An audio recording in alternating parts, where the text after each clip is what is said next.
¿Qué harías si descubrieras que el mayor acto de amor de tu vida fue, en realidad, la traición más cruel que jamás imaginarías? Hoy cumplo 41 años, y mientras miro el amanecer sobre las montañas de Idaho, no puedo evitar preguntarme cómo demonios llegué hasta aquí. Mi nombre es Darío, y esta es la historia de cómo perdí todo lo que amaba, cómo encontré el camino de regreso y cómo aprendí que el perdón no siempre significa olvidar.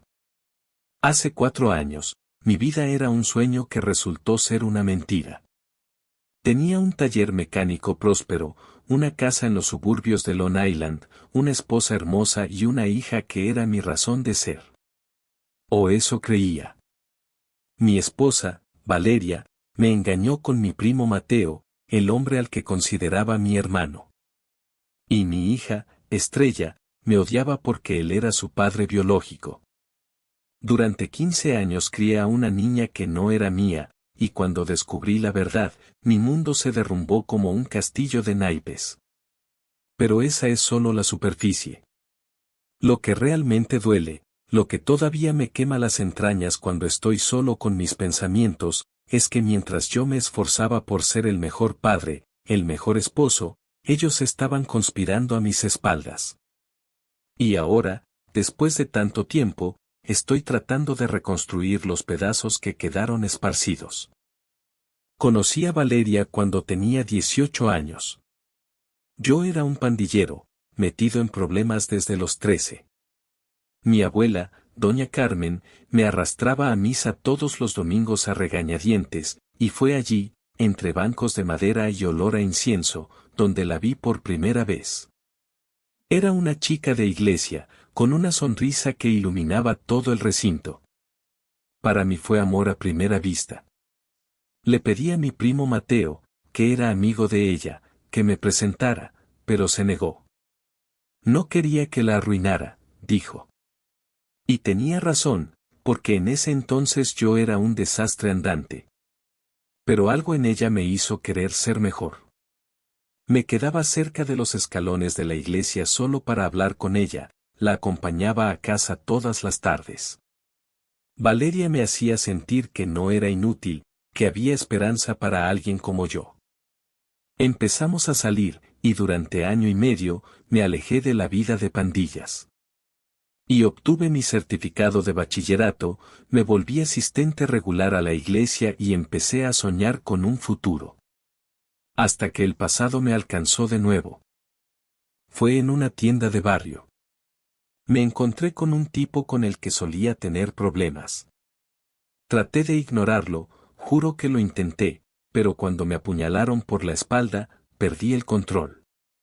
Lo golpeé hasta que llegó la policía, y de repente todo lo que había construido se desvaneció. Pasé un mes en la cárcel.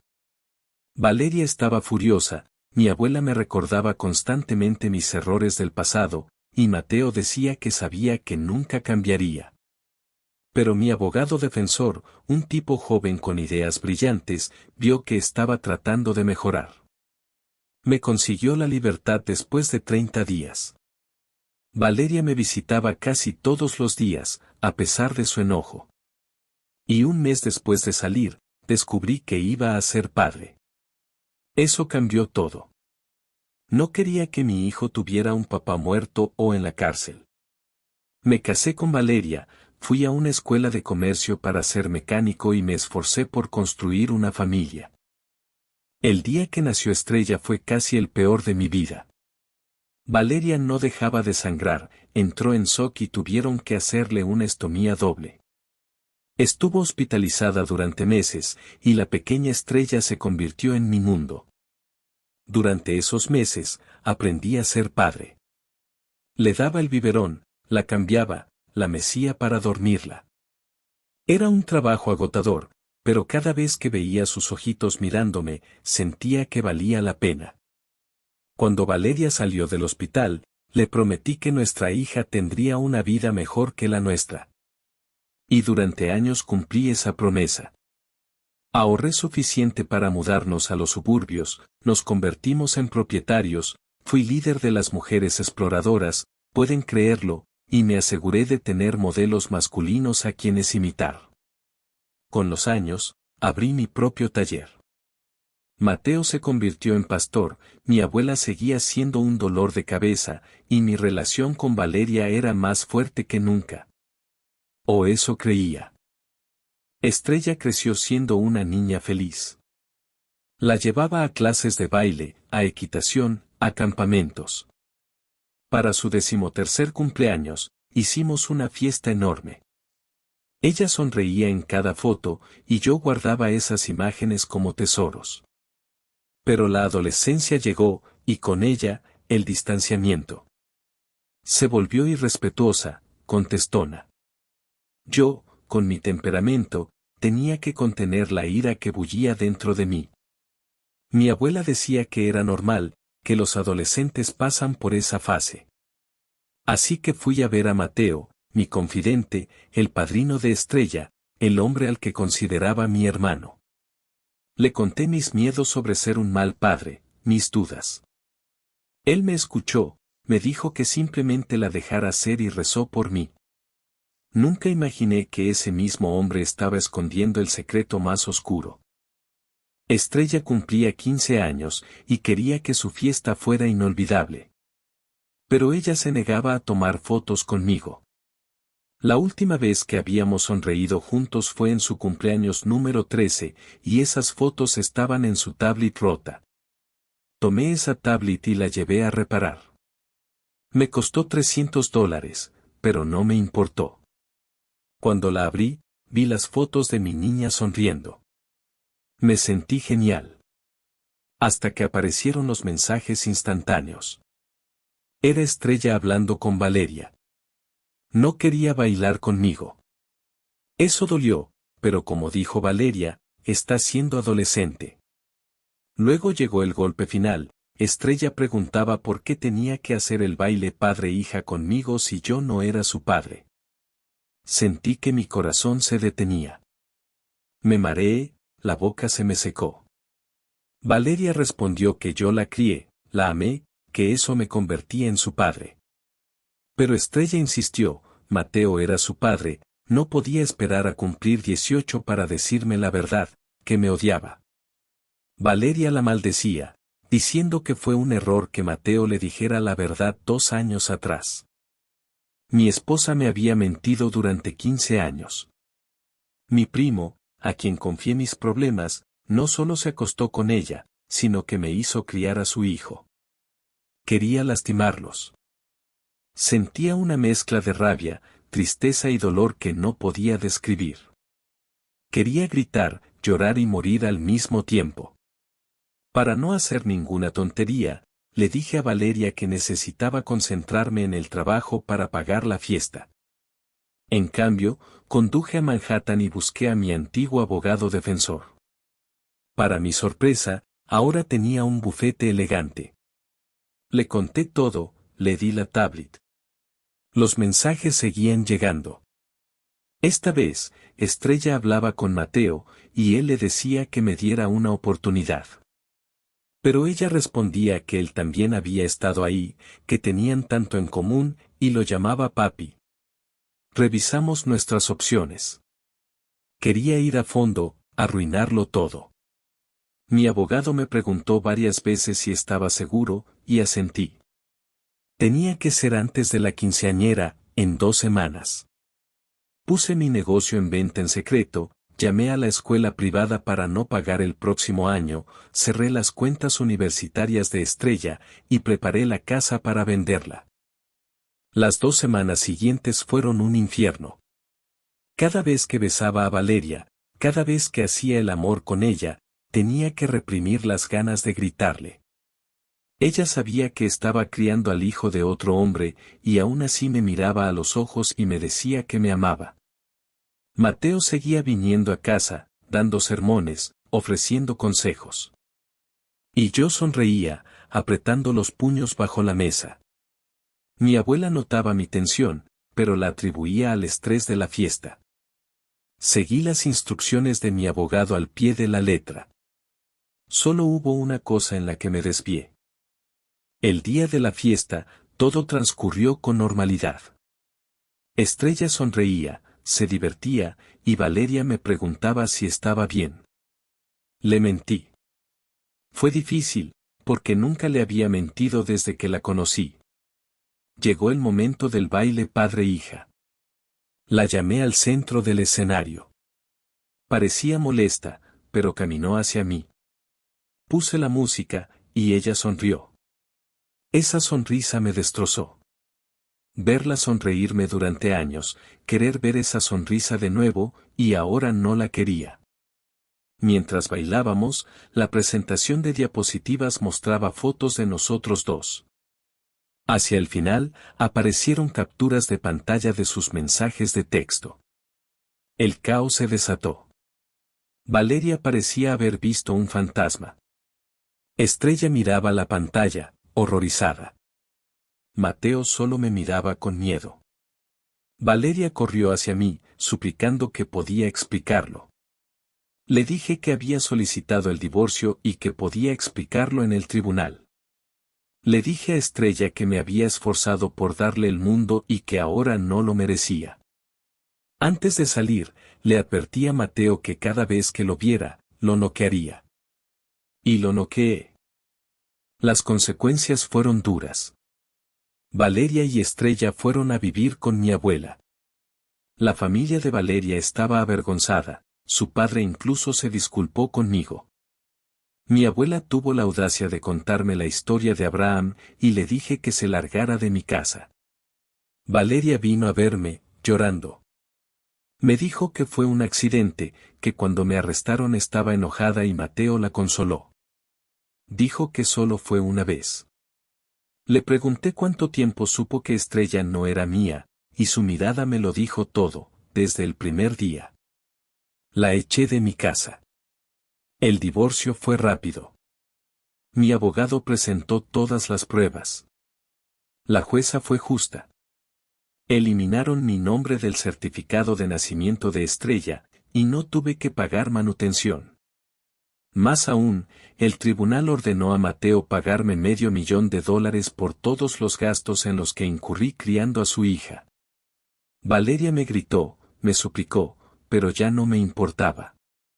Ni siquiera cuando Estrella me llamó llorando, diciendo que iba a una escuela pública, que se mudaban al viejo barrio, que quería que fuéramos una familia de nuevo. Colgué. Dejé Nueva York y me mudé a Idaho. Lo más lejos posible. Abrí una nueva tienda, compré una casa. Durante 2 años, tuve problemas de confianza. Vi a terapeutas, asistí a grupos de manejo de ira. Fue difícil, hasta que volví a la iglesia. Allí conocí a Daniela. Tenía 30 años, era maravillosa, y conectamos de inmediato. Le conté todo, le expliqué mis problemas de confianza, y ella entendió. 1 año después, me dijo que iba a ser padre. Insistió en una prueba de ADN para darme tranquilidad. Olvidé lo que se sentía ser feliz. Cuando nació mi hijo, estaba eufórico. Llamé a mi abuela por primera vez en años, lloró, y me pidió que fuera a Nueva York para conocer a su nieto. Acepté. Volamos a Nueva York. Todo el vecindario supo que había vuelto. Mi abuela conoció a mi hijo, hizo un comentario despectivo sobre que Daniela era blanca, y solo asentí. Luego, Valeria me llamó desde abajo. Estaba gorda, se veía mal.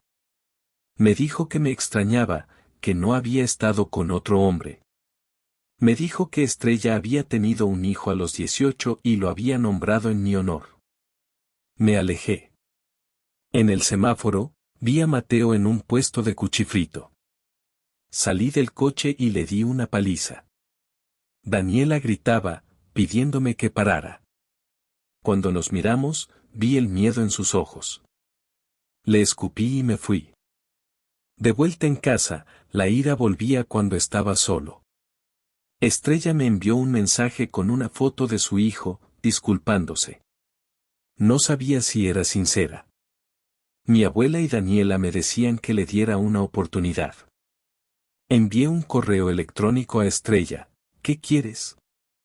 Su respuesta fue larga. Se disculpaba, contaba cómo descubrió la verdad, cómo Mateo la envenenó contra mí. Dijo que se sentía perdida, que mi primo le contó sobre mi pasado violento y eso la enfureció. Me dijo que su madre la culpó por el divorcio, que se encerró en su habitación y apenas comía. Su abuelo la llevó a buscarme, pero ya me había mudado. Durante 2 años, fue un infierno. Conoció al padre de su hijo, Roberto, un chico que trabajaba en una bodega. Quedó embarazada, se graduó, y Roberto se unió a los marines. Me pidió perdón.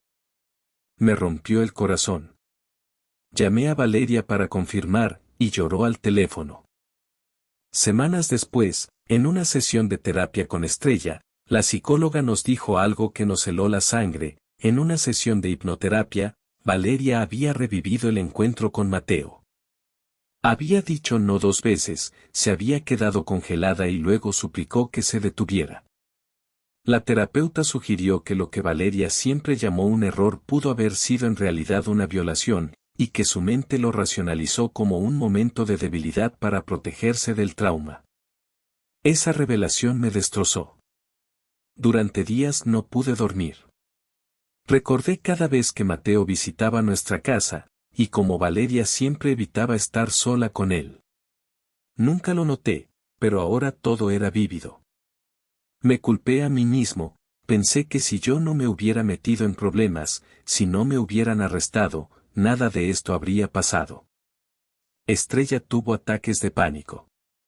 Roberto, su prometido, quiso ir a buscar a Mateo, pero lo calmamos. Decidimos contarle a toda la familia. Fue una noche horrible, pero necesitábamos enfrentar la verdad. Mateo enfermó de leucemia. Me escribió cartas pidiendo perdón, pero las quemé. Su prometida vino a pedirme que donara médula ósea, y aunque al principio me negué, terminé haciéndome la prueba. Era compatible. Pero él se negó al trasplante, dijo que era lo que merecía. Pasé sus últimos días a su lado, en silencio, viendo la televisión. No hablábamos, solo estábamos. La noche que murió, estaba viendo la tele, me dijo que iba a tomar una siesta y nunca despertó. Fui el único en su velorio y en su entierro. Lloré, no por lo que me hizo, sino por los recuerdos de cuando éramos niños y yo le enseñaba a atarse los zapatos. Esa carga en el pecho desapareció. No sé por qué, pero pasar esos días con él me liberó. Adopté oficialmente a Estrella. Fue mi regalo de cumpleaños. Lloró de felicidad. Valeria, después de meses de terapia, salió adelante y comenzó a salir con el hermano de Daniela, un hombre bueno que la trata con respeto. Vivimos en propiedades contiguas, cada uno en su casa, pero en paz. Hoy mi familia está completa, Daniela, mis hijos, Estrella, Roberto, mis nietos. Hemos aprendido que la sanación toma tiempo, que perdonar no es olvidar, sino soltar el peso que te impide avanzar. Mateo fue un hombre roto, yo también lo estuve. Pero al final, elegí la vida. Y ahora, mientras veo el amanecer sobre las montañas, sé que he encontrado la paz. La verdad es un laberinto, y hoy has dado el primer paso. Si quieres descubrir lo que otros ocultan, únete a nosotros y elige tu siguiente destino aquí en Relatos de Engaño. Te estaré esperando.